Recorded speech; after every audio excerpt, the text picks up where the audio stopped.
Donate card और voice of slum जुड़कर दिल्ली और नोएडा के स्लम्स में गरीबों को फ्री ऑक्सीजन सप्लाईज प्रोवाइड करने का प्रयास कर रहे हैं। डिस्क्रिप्शन में दिए हुए लिंक पर जाकर डोनेट कार्ड पे अभी डोनेट करें। इन गरीब परिवारों का सहारा बने।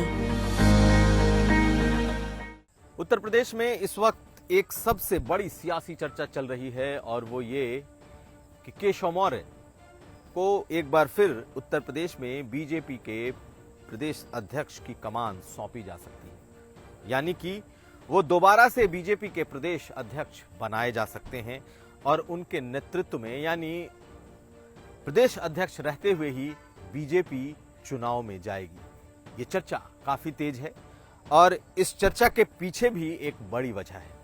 बड़ी वजह ये कि केशव मौर्य जब से सरकार में आए हैं तब से कहीं ना कहीं थोड़े उपेक्षित महसूस किए जा रहे हैं, जबकि जब 2017 में सरकार बनी थी तो केशव मौर्य का नाम मुख्यमंत्री के तौर पर भी सबसे आगे चलने वालों में एक था।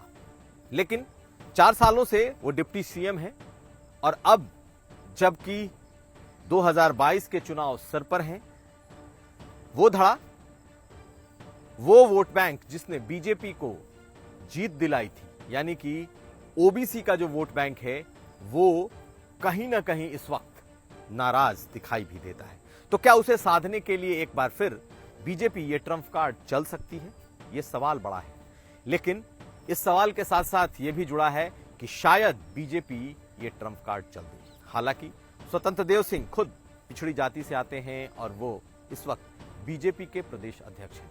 लेकिन अगर कद के नाते देखा जाए तो केशव मौर्य का कद पिछड़ी जाति में ओबीसी में अभी सबसे बड़ा माना जाता है और वो ओबीसी में इसलिए भी बड़ा माना जाता है क्योंकि उनके नेतृत्व में जो चुनाव हुए उसके बाद वो मुख्यमंत्री पद के दावेदार तक थे।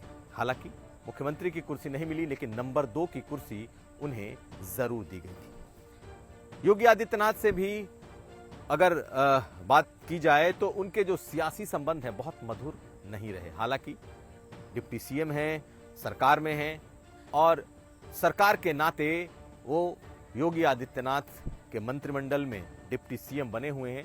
लेकिन यह मानकर चला गया कि अगर कोई एक शख्स जो उन्हें चुनौती दे सकता था तो वो केशव मौर्य ही थे। अब एक बार फिर इस बात की चर्चा चल पड़ी है कि उन्हें दोबारा 2022 के चुनाव के लिए संगठन की कमान दी जाए, यानी कि प्रदेश अध्यक्ष बनाया जाए। और इस चर्चा में इस वक्त दम भी दिखाई दे रहा है।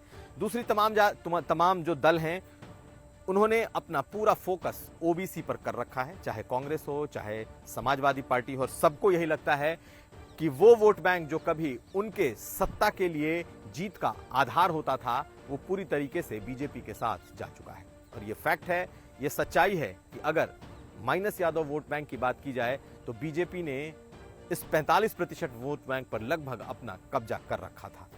चाहे बीएसपी हो, समाजवादी पार्टी हो, कांग्रेस हो, सबसे ये वोट बैंक छिटक चुका था और वो बीजेपी के साथ था।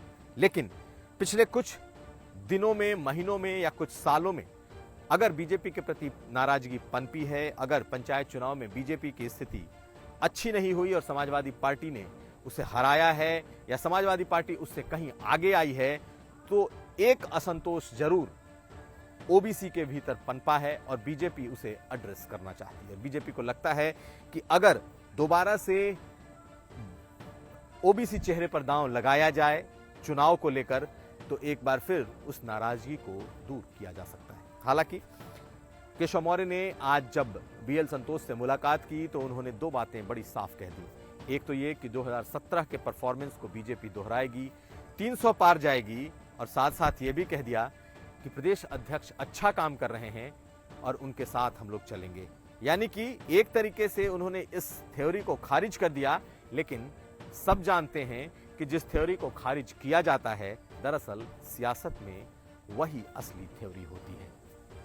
कुमार अभिषेक, यूपी तक।